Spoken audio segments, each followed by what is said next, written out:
Look, the alternative, it is something everyone does. Elon Musk does it, Bill Gates, Donald Trump has been on over 27 podcasts, interviews during his presidential run. And Kamala Harris, on the other hand, has been on a few less. Taylor Swift announced an album on a podcast. So that just like, that is something that everyone does. And why they do it is because people has already established an audience. They already know how to deal with production. They already have some certain status within the industry.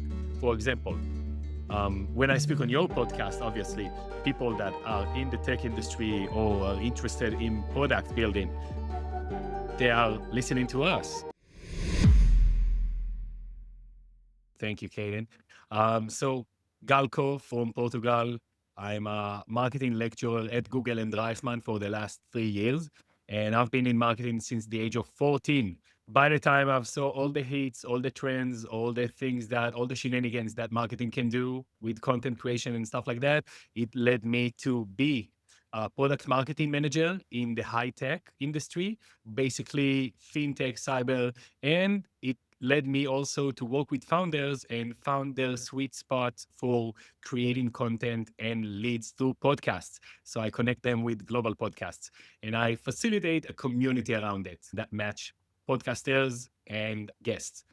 So yeah, happy to be here. Wow, this is a very meta episode. A podcast talking about podcasts. Let's do this. I was really looking forward to this episode because, well, selfishly, it's my podcast. So it's always a great time to like talk shop about like the medium and moving forward from there. And the one thing that I've learned in like the last 8 years of doing this is one, like a good podcast is like a format that whoever's managing it can do indefinitely. And so I feel like I spent the whole 8 years like actually learning to fall in love with the process. And I would say that like I'm getting like my 10,000 hours where you think about what makes a pro athlete, or specifically, let's talk about basketball, right? You think like Steph Curry thinks about dribbling. No, it's like the Yeah. job of the craft of getting really good at something is and I'll use your word, like doing all the shenanigans of like the learning curve of mastering something. Usually the goal is to develop muscle memory. Like the 10,000 hours means muscle memory. Like you don't have to think, you just do. You know how to do something. You know how to evaluate a situation, and your body just reacts. When that that opens up like mental capacity to be like more strategic of, okay, now it's like, now that I don't have to think about production, how do I position myself in this space to make this more of a scalable thing? Because I've found out really quick that I need to like really nail like the product and the offering that I'm willing to like continue to cycle on, and that took a long time. And I've found you can't do that and figure out like your growth strategy at the same time. You have to like figure out. First, what is your offer? Yeah, Yeah. like exactly what the offer is. I feel like I'm nailing the offer. I'm nailing the format. Like it's almost automatic. Like post production, getting things out. Now it's like, how do you scale it? How do you, I guess, maybe tell me about a time, maybe in your past life, like working in like tech, where maybe like a product marketing effort didn't work because the offer wasn't like well defined. And Oh, sure. It when did you happens all the know? time.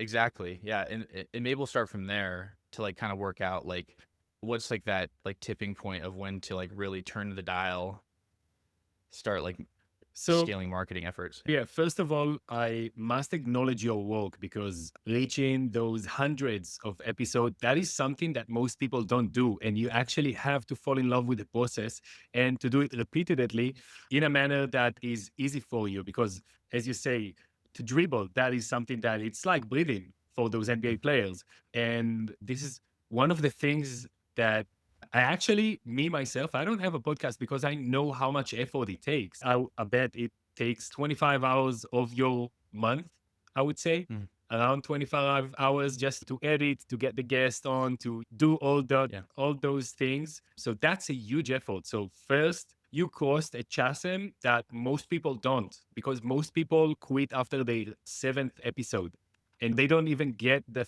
first 1,000 listeners in their first year. And by sticking to that and doing that, you built yourself an audience, you built yourself a media outlet that obviously, yeah, you can scale, you can monetize, you can choose whatever it is that you want to do with it. But yeah, in terms of my recommendation for people is don't have a podcast, because I know how hard it is. So thank you for having me on your show.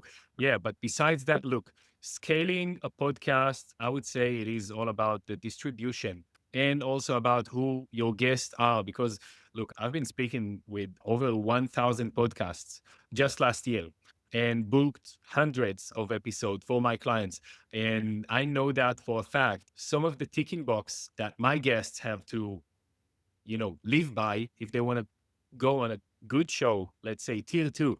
Now, obviously not tier one, that's not the diary of a CEO. But for tier two, you have to have, for example, at least 5,000 followers in a certain platform in order to be on that show, because they also want to gain from your audience. That's the shaking hand thing Mm-hmm. that is going on there.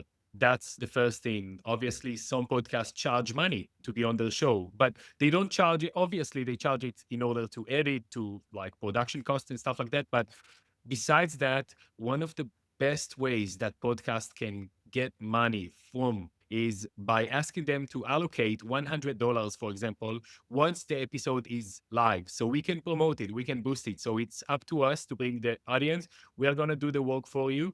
And by that, you get money to actually broadcast your show. And that is something lovely. So, yeah. And in a matter of speaking, so it's like good guests, that's one thing, promoting it, but also this comes with a caveat to it, because you don't want to promote it to audience that is not relevant.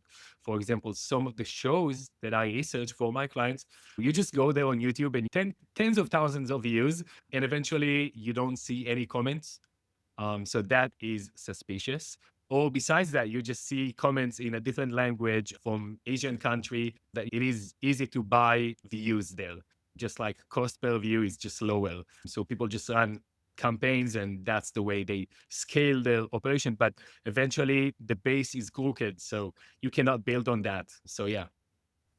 Yeah, I'm gonna like focus in on what I anchored to, and all of this would require multiple episodes to unpack everything. So I'll start with like allocating like $100. Now, I think we're in a post social media world, especially like with AI being like the hot topic. Like social media is like water; no one thinks about it. There's no adoption. Like everyone, we're at the end of the adoption curve with social media. Even like LinkedIn is getting like really saturated. Would you say that like most of distribution now is like a pay to play game? No, no, Okay. absolutely not. I would say that no, because obviously people are still building, people are starting new things every day. It could be a company, it could be a podcast. People Yeah. are getting inside, and the level that we reached as humans in terms of like how focused we are. So look, I'm doing podcast and marketing, and that's a thing. That's a new thing. I position myself right in the cross between those things. And that is something new. And I think that every day we're going to discover something new. There's going to come a new platform, obviously not as big as the big ones. But look, as you mentioned, LinkedIn, it's not that good of a platform anymore. People are spending in terms of acquisition, because I deal with startups, just to get a demo done, they spend $800. And that's just a demo. That's not even like a paying customer or a client. A And demo? Can that's you? the cost. Yeah, that's just you want an ad on LinkedIn to sell your SaaS Uh-huh. product. That just like an annual recurring of, I would say, let's say $50,000. And you're a company that sells that stuff, sort of service. And in order to get a demo, you will spend so many dollars. And after you see how many leads came through and what's the budget that you spend on that, it would be around $800 for a lead just to get the demo booked. And that's just like insane, because startups Mm. cannot afford it. So LinkedIn, for example, that is one way that because of that, I started doing the podcasting thing because people can get the content from the podcast and now post it on TikTok, where the cost per view is so lower. And people scroll there, even B2B people, C-level executives. But podcasts themselves, that's the secret that 83% of executives are listening around 5 hours a week. And this is why podcast is here to stay. And I think that podcasting is not as saturated as we think. Obviously, people come and go, but if you stick with it, you're going to have your own audience. And what do you need more than 1,000 followers and believers? Yeah, 1,000 true fans. Yeah, I think, yeah, I mean, you pointed it out, and getting to the amount of episodes that I've done is almost like a marketing statement itself. I think there's like it's apocryphal. Like I don't remember if it's like a true source or not. I have to look, but like Seth Godin won't go on a podcast unless they've done at least 100 episodes because he wants to see if they've gone through the dip. I probably qualify to have him on the podcast now. I'll double check that later. But it's really hard to do a podcast. But like you said, like now it's this asset that you can't compete with. It's like really hard to compete with. It differentiates me. And in a lot of ways, like if you just develop the fans, like that's the best distribution network is if they're sharing like your episodes, you have free like marketing and distribution. I've also through the process learned a lot because there's a lot of conversations in the world of like AI where X industry is cooked, X job is cooked, or we don't need engineers anymore, or anybody with AI can compete. And it reminds me of like when what Spotify did to the music industry. So before Spotify, there was like to like overly simplify it, there was a top 100 artists, right? And those people got the record deals. And then everyone else was a starving artist. Like there was no distribution. You had to get a record deal to even make a living off of music. And Spotify comes in, makes it so that anybody can post their music on their platform. And I want people to think of like Spotify. Like before Spotify, there was illegal downloading, like LimeWire. Like I'm sure there's so many like people that weren't even alive when illegal streaming was happening. And the idea that people are willing to pay for like a streaming harness was crazy. It's like, well, if they could get it for free, why would they do it? And the answer is like, well, security, user experience, like not having to think about Getting the right configuring. files, Yeah, for example. exactly. Yeah. Yeah, exactly. And making sure the file didn't have like, corrupted audio in it that impact the listening experience. And so obviously it grows. It's worth more than all the record labels combined today. And people are starting to complain like Spotify's not paying their artists enough or et cetera. And this one Substack guy I listened to that like kind of laid this out. He's like, what you guys don't realize is that the top 100 didn't change. Like the tail just got longer. And he's like, okay, do you really want things to go back to the way they were? Like when it's record labels and CDs and like you have to like pay them like more than half the royalties, where you had zero chance of making money off music to having a chance to make even a little bit of money off of music.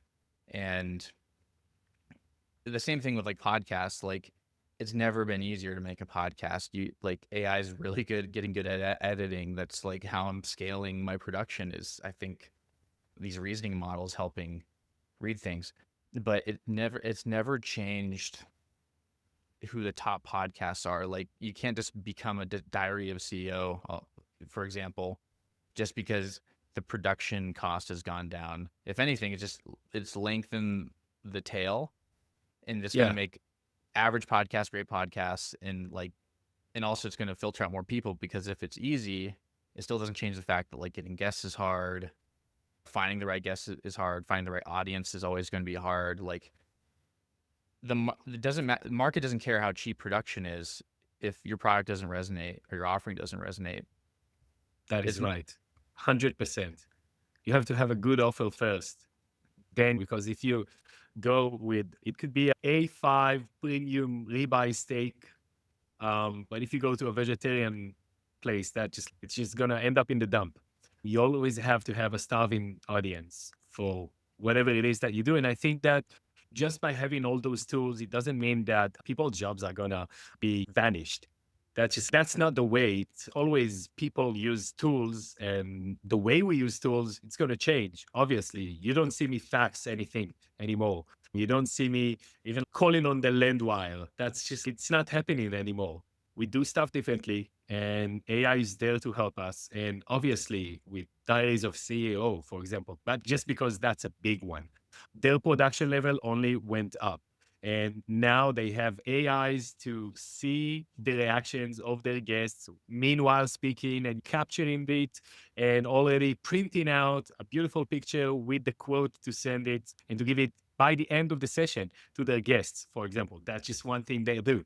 But yeah, I think I rather be positive and to make a mistake rather than to be like a pessimistic and to be correct about it. Well, and I Like think, optimistic. Yeah. yeah, yeah, exactly. I'd rather be an optimist and like wrong and fail Yeah. on my own terms rather than just Yeah. listen to media, which media has usually been wrong in the macro. And you could look at like old newspaper articles about like other disruptive events. Now, Yeah. The horses yeah, are here next y- to that. Yeah. yeah, yeah, or like, oh, don't woman shouldn't ride a bicycle because they'll strain their face and get bicycle face, and it Yeah. freezes their face in place. I mean, even in marketing, like people built their whole platform around, like in the 2018, 2019, it was like if you had a little bit of money, you could drive a ton of business through Facebook ads. And then the attention shifted, like the market shifted, and then it wasn't a good platform and it destroyed a lot of businesses. And I think the I think there's, well, obviously there's two things happening, right? There's a lot of people that like have the talent to compete and like make a really great podcast, but they needed the cost to go down. I would consider myself one of those people, because I never wanted to be a full-time podcaster. It was something I started in university to break into the product design industry. I want to. I mean, my goal is to be part of like an operating team of a company as a head of product, and this is like my postgraduate education. And I think part of like the reason it took me like 8 years to really dial in my offer is because I'm like, hey, whatever I do, it can't be you based off of trends or video trends or like marketing trends. It has to be something that like I can do even if I'm not actively like marketing it. And I have to be able to maintain my day job, like my vocation at the same time. You have something to say? Yeah. Yeah. You touched the point about attention, how it shifts and how it moves from platforms to platforms, from audience to audience, and also also about your offer and your attention to details and your attention to what is it that you do. I must say something. Grabbing attention, it doesn't necessarily means building trust. And that's one thing that for sure nowadays, because we got so many new companies coming up and with AI no code builders, anyone can come up with a new Uber, new Bolt, new whatever it is, name the app. We can create it now like in a seconds.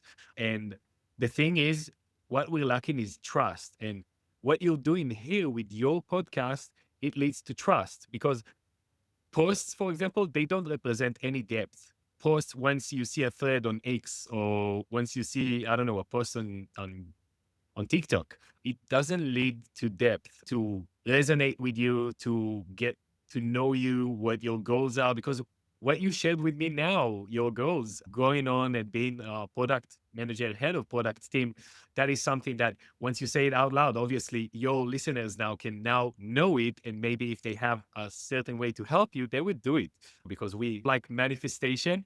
I'm not that big into that things, but I believe in it. But Yeah. the thing is, yeah, trust needs to be built. And the way we do it, obviously, AI wouldn't have as a human interaction as we do now. And our conversation at the moment, it's so human that no AI can switch it. So, for example, podcasting, that's something that I don't believe that AI will replace, because obviously we can listen to notebook LLM, we can summarize books like this, and it will be beneficial, but it's not the same thing. Yeah. Yeah, and AI, I mean, with Diary of a CEO, it's really just deepening their competitive moat. Now they're using the same lower production quality to like completely differentiate themselves. It takes average podcasters like me. Now I'm able to like do I've always wanted to do like an episode a week, and like with like the step function in productivity because of AI, I just skipped that. I'm doing 2 a week now, and so it's now allowing like people with potential to compete without like the ceiling of like capital needed to like hire editors and stuff. Which I spent like a side quest, trying to like hire an editor and It is all that hard. stuff. Yeah, and it's like usually people that do that, like they're already successful, they have the money to do that, and it's like, no, I'm still on the come up. Like this is an on the come up podcast, and it just doesn't make sense, especially since like then you have to like justify paying that editor, which forces you to make bad decisions like taking on advertisers you don't want, or monetizing the wrong model, using the wrong money model. Um, and I could see why you tell people like don't do a podcast. Then like what's the alternative? Then is like how yeah, creating a podcast and sticking to it a long time. I could vouch for it. Great way to build trust, build like a personal brand where you could just say, Yeah. hey, I'm looking for a new job, get a new job. Like that's one of the benefits of this. What's the alternative in the podcast domain? And like, can you tell me a little bit more about like your community and like how you're giving people So, access? look, the alternative, it is something everyone does. Elon Musk does it, Bill Gates, Donald Trump has been on over 27 podcasts, interviews during his presidential run. And Harris, on the other hand, has been on few less. Taylor Swift announced an album on a podcast. So that just like, that is something that everyone does. And why they do it is because people has already established an audience. They already know how to deal with production. They already have some certain status within the industry. For example, when I speak on your podcast, obviously, people that are in the tech industry or are interested in product building, they are listening to us. So my status within this industry is just like raising a bit with each episode that we go on. So I try to, well, I don't try, I do it. I match people with the right podcast that already established their audience inside their industry. So it could be, for example, let's say frauds and payment. I had been working with a startup that's been in this sector, and we just match them with shows that at the top 10% of their industry that they know for a fact, we know for a fact, they shared with us the stats that they have over 5,000 monthly listeners. They also have community, they have newsletter. Once you go on their show, they also post online. So it's like an SEO boost. It also goes to YouTube, which now GEO, it serves us as a GEO. So it's Ask Engine Optimization. So Mm-hmm. it now shows on Claude or on ChatGPT because they spoken on that show and said this certain stuff. So that's the thing. It's not only the episode that matter, because obviously what my clients want, they want leads, they want to get sales done, they want more than that, and content, because it takes time for a founder to create content, and usually they have that content manager that is nudging around, and when do you have time to sit? I want to write a blog post about what we're doing. No, I don't have a time. I'm a founder. I need to sit down with the investor. I need to see how the production is doing, and I got so many bigger fishes to fry rather than to sit with a content manager. So just to book them on a regular conversation, 3 of these a month, and we take this content, it's a long form content, and we imply the Google 7-11-4 rule. Now, Seven the eleven Google 7, four. yeah. So it says that in order to become a client, one has to go through 7 hours of engagement with your brand across 11 touch points in 4 different locations. So it could be viewing a post on LinkedIn and then going to your website and then hearing Spotify or seeing something on YouTube. So it's like, in order to actually convert, people has to go through 7 hours of engagement, 11 touch points, 4 platforms. So we take one episode and we turn it into a blog post. We turn it into a newsletter. We turn it to 3 shorts that's gonna come out on LinkedIn, on X, on wherever, where the cost per view is lower, for example. Mm-hmm. And we can also imply it with remarketing campaigns. So it's like people that visited your website, now when they scroll on Facebook, they're gonna see you on a podcast. And it's, if they show interest, that's a win. So that's just one thing. But the other way to prove ROI is to actually connect them with past guests.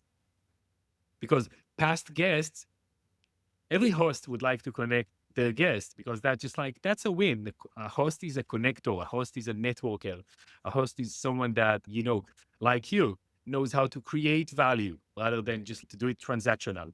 Um, and that is one way to also create ROI from the podcast. So it's not just opening your own show. You can get on shows that already established with audience, and you can repurpose it to create a month worth of content, and also to connect with other industry leaders that has been on the show. And that is just, it's just on the flow. People usually just go on the show and speak, and that's it. But there is so much more than that. Yeah, I found that like that's the biggest. I mean, I guess I'm going to be incorporating a native ad for my, I guess my. It really is like a service, right? Like PR companies bring me guests, and these are yeah, I mean, like companies like yours, where they bring me the guests. It's an executive that's busy. They are just showing up, and then I've like found like, oh, make that experience is like good. Like if it's obvious like PR, like like executive guest, like I get the idea that like, oh, this is a strategy to, gain trust with my audience, and making sure that like the pre-booking experience is great, like the recording experience is great, and then providing them all the resources and materials that they need to market it themselves. At the end of the episode is like one of the offerings like on my show, and then in return for like posting it and amplifying on their side, like they have access to my audience as well. And what you just talked about reminds me, I'm going through Michael Bloomberg's autobiography right now, and I think like that book's a great read for anyone right now understanding like a big like macro shift in like technology. Because when he was, I think people are like worried about like, oh, we're going to lose my jobs and stuff. Like, well, when Michael Bloomberg started at like an investment banking firm, he was, as he described it, sitting in his underwear in an old bank vault in the basement, manually writing out ledgers for trades with like other like interns or whatever at the company. And no one misses that task in the finance era. But he saw like eventually he rose up through the ranks at Solomon Brothers. I think it's called like it was an investment bank that he got his first job. He was there for 15 years. He rose up through the ranks to eventually become the IT guy, and like he just saw the problems of like not having information systems connected, and then he wanted to create the Bloomberg terminal. And the reason I'm bringing up like Michael Bloomberg's story is that the insight he had, because he was like charging like $50K for a Bloomberg terminal, like a subscription at like a year, hardware, software, all that stuff. It is that Bloomberg News was like one of the first major like content marketing channels ever created in a tech company. He's like, oh, what if I hired my own like journalists and newsroom, and then every news story, the source data came from a Bloomberg terminal, and it provided like a Bloomberg terminal query at the bottom of it. And my advantage is I'm making so much money on the product that I don't need to make money from this newspaper, the Bloomberg News. And I can basically just show it as like every article is a product demo. And That's what you make me think of is like every conversation with like if you're a leader trying to build your personal brand, build trust with people so that they're like, I like this person. I'll look at their SaaS or their whatever product, right? That like that's a product demo. I guess I'm offering like human demos of like, hey, this person seems trustworthy and smart. Maybe you should look at their work. Yeah. Yeah. Yeah. We call it founder-led growth. Yeah. That's we have a product-led growth. Now we have founder-led growth because the product is it has been commoditized.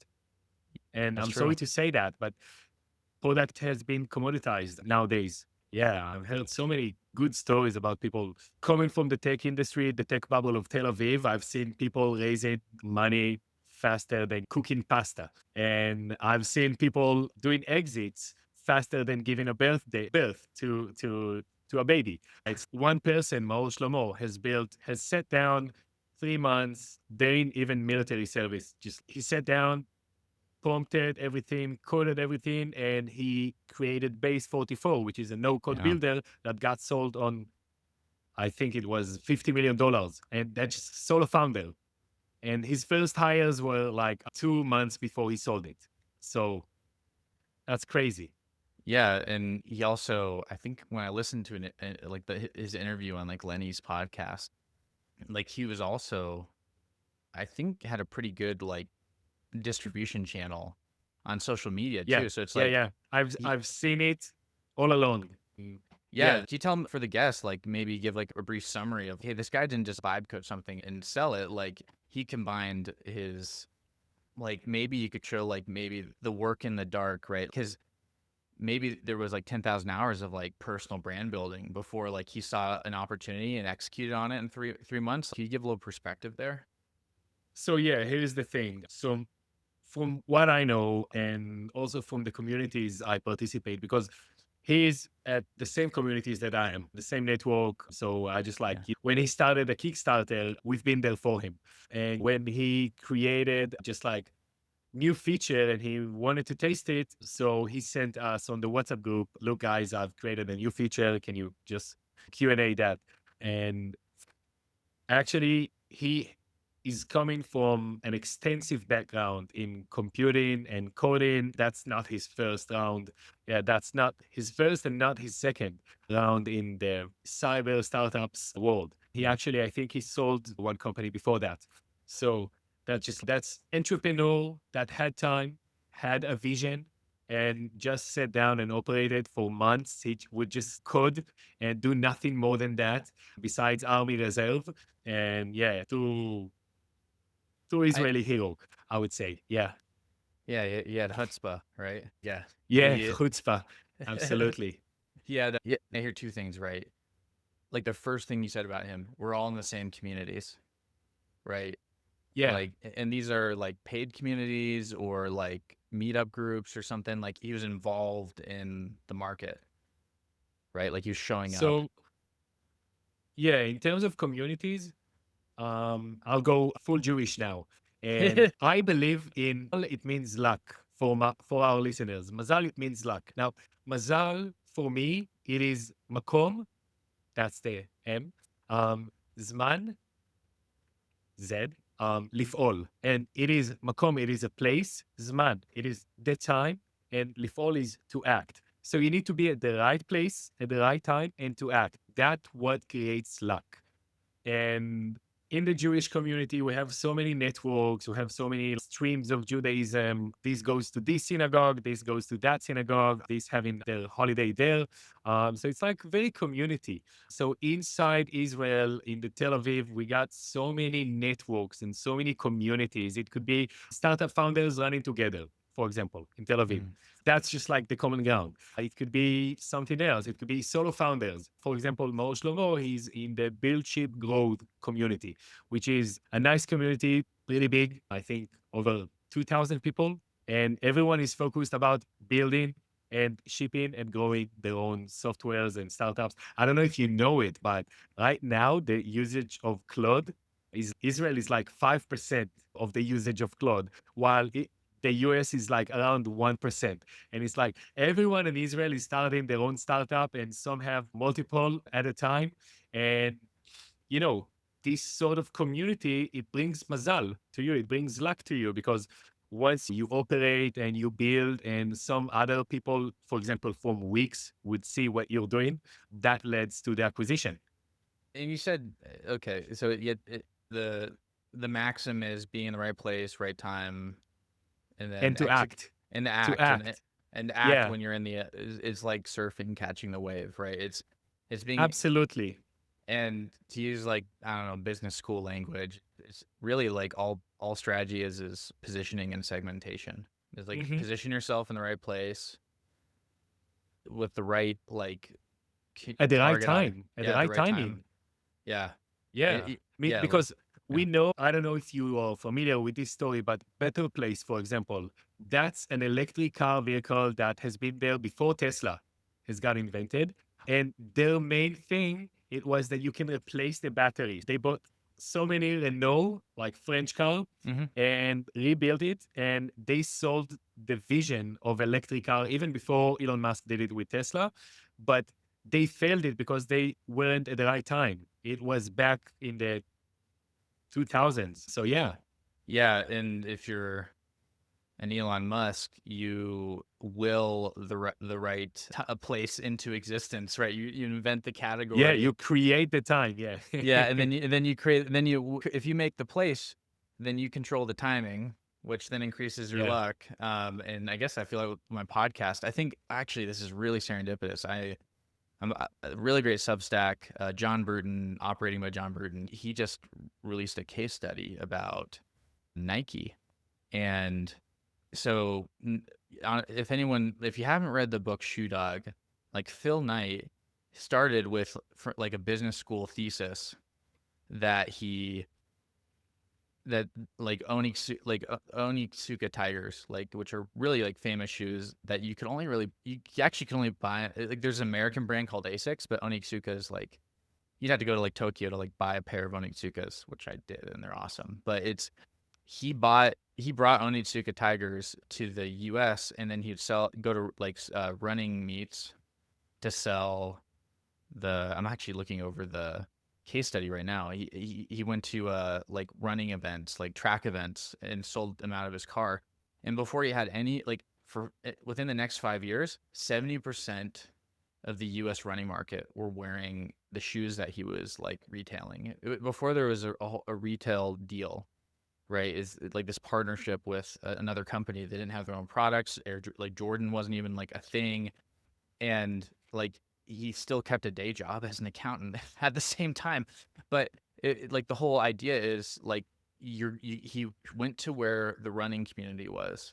They saw a need to have like good running equipment, and they just showed up, and then and organically took 70% of the U.S. running market that way. That's what I think. Like this wouldn't have worked if the Base 64 founder wasn't in a builder community because he built a tool for builders. And the reason that That's right. wet Wix or Wex or whatever Wix Yeah. acquire them is because that's the segment they want. And so Mhm. that was worth that amount of money for that exit. And I think, what does that tell you about success in a career? If it's really, if you only need to get lucky once, like to like really lucky once, like what does that say about like conventional wisdom about like incremental growth and like I don't think you get lucky once. I've yeah, had so many yeah, business before I had this one, okay, and every kind of experience has led me to this moment where I do what I do. mm, Because obviously I didn't thought myself of position myself as podcast and marketing because I knew marketing, digital marketing. I actually was a Navy diver and I spent 2 years building ports and welding underwater. And I just got so off from this job and those titles. But eventually life has led me to become who I am. And I think that you are the sum of the experience that you've been through and those are your lessons. And that is what led Mao Shlomo, for example, to build a builder's tool, or me to create these sort of things. Because, for example, me, I have seen so many marketing consultants and so many content gurus that tell you be cringe, show up and show yourself crying to the mirror or to the camera because that's what get people attention, and that's how you can monetize thing and grow. But I don't believe in it. I don't think that people has to do something that they're uncomfortable with. That is why I lead for podcasting, because it's very human. And I don't think that people need to spend tens of thousands, even hundreds of thousands of dollars on production, because that doesn't serve us in terms of ROI, in terms of leads the conversation, what leads to trust, not this $100,000 production. It could be one conversation that would lead to better and bigger trust from your audience. So, yeah. Yeah, like I mean, like word for word, I have like the same maxim. Like you are just the stories that a career is just a collection of stories. You're the sum of experiences that you have, and I have 8 years of my career documented on my podcast, and all the stories I've told and all the topics I talked about, and you're not like the first Israeli I talked to. I like Noam Grabel, I think is his name. He's like a head of product. I think it's called. I'll have to pull it up, but he's one of the past guests. It's a like a real estate like rent startup, but he said the same thing where like he was a officer in the Navy as well, and like learned like leadership skills. I mean, I grew up. I grew up in like the Latter Day Saint faith with like all the 2 year like service missions, and that's actually where I learned Spanish. But and then that experience got me a role at like a company that had customers in Latin America to do like research, and it's like doing like sales for 2 years and like learning how to sell with for no commission and developing like those habits and stuff. What I hear about like the adult, rites of passage experiences and like Israeli community really resonates with me, that like we don't have a lot of like rites of passage for people anymore. It's just like college, and even then the value of college as a rite of passage is going down. But I think that what that tells me about careers for people is that they think that, oh, you just need to get accreditation, go to a good school, go work at a good company, and then I've been meeting, and then I've then like meeting people like me who are like, whoa, this is a PM from, they worked at Google or Meta, and they come to work for your startup and they just fall flat because there's no substance in like how they operate. They've just been collecting like names on their resume, but they never actually like developed the experiences necessary to act. They've always been in the right place. Frankly, probably never were there at the right time. Maybe like if you join a successful company, they're already successful. So like, what's the chance of you actually like helping them succeed at a higher step function? Is pretty low. And you never learn to act because you've just had the gravy train of being in the right place at like a FANG company. And like, instead of trying to collect names and like get social proof through like other people's brands, just go pursue opportunities based off of like the best story that you can get. It's like, oh, I'm going to choose this opportunity for less money because it sounds like a better story, and I know I could like monetize that in the future. And that's been my experience. I don't know about that. Look, I've been through a lot. I lived in China for 6 months, Uh, learning Chinese. I actually lived at my teacher's apartment. My wife and I lived yeah. there and studied Chinese. And we've been wild. We've been living in Australia for a year. But it is funny how you said it, because frankly, what got me my first digital marketing job in Australia while we were on a working holiday visa, it is the films that I created in my military service that I showed the couple, the lovely couple who, like, frankly, it feels like they adopted us, Oh, and brought us into their digital marketing agency and just feed us and let us do whatever it is. And we've been and film model, just the same videographers at the company, and then I raised to a sales representative. And eventually, life is happening, and they, for example, they offered us sponsorship, and we really thought about it, but then we have decided that she is deciding for us that we're not going to take it. But it's not just the stories; is where do you want to be in your life? How would it suit you? Because because I was doing what I'm doing now, I actually was in this track. I was finishing a degree on my third year. I'm already being head of marketing at a startup. On my third years of studies, it was like insane for me. Everyone around was like, "Oh wow, he got the title, he got that thing." And eventually, after COVID hits, layoffs, and eventually I found myself outside. And then the war started, and I was like, "Okay, I need to just flip the table and do whatever it is that I've been doing, and I'm doing good. And I productize my service, and I've decided to take this role as a product marketing manager and to productize it and to sell it as a one task at a time subscription for companies. And that what led me to the certainty that I feel like right now, where I can control where I live, where I work, how much I work, who I work with, for example. And I have this, I wouldn't say financial independency, but I have a relief, man.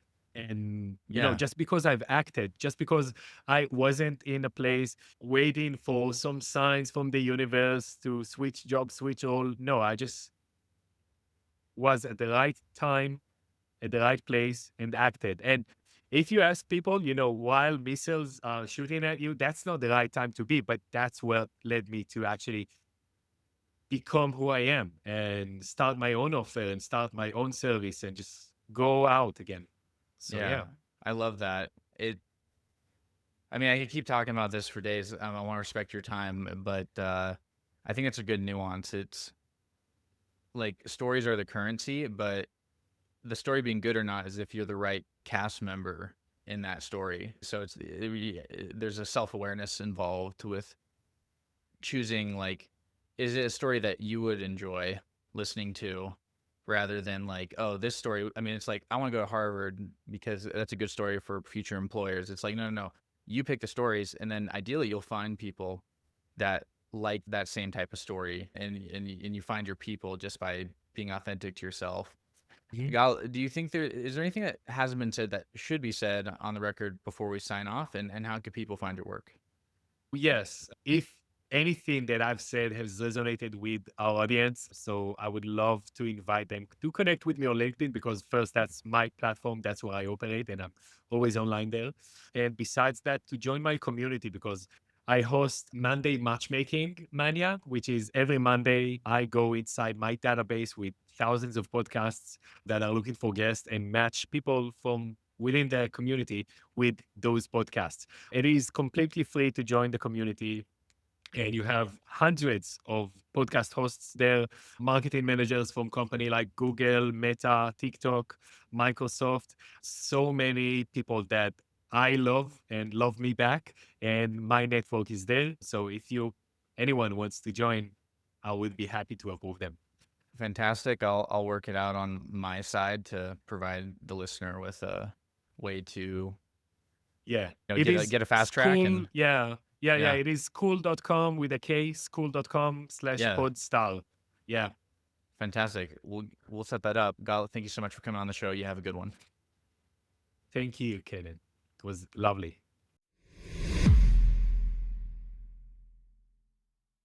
Hey, listener, thanks again for listening to The Way of Product. As we power down today's session on the fusion of creativity and technology, let's solidify the energy you've gotten from our dialogue today.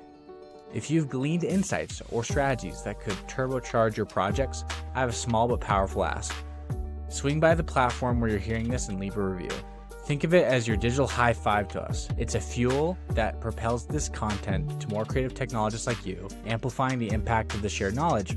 So until our next interview, keep pioneering and pushing the envelope. Thanks again for lending your ears and your imagination to our community. Catch you on the next download.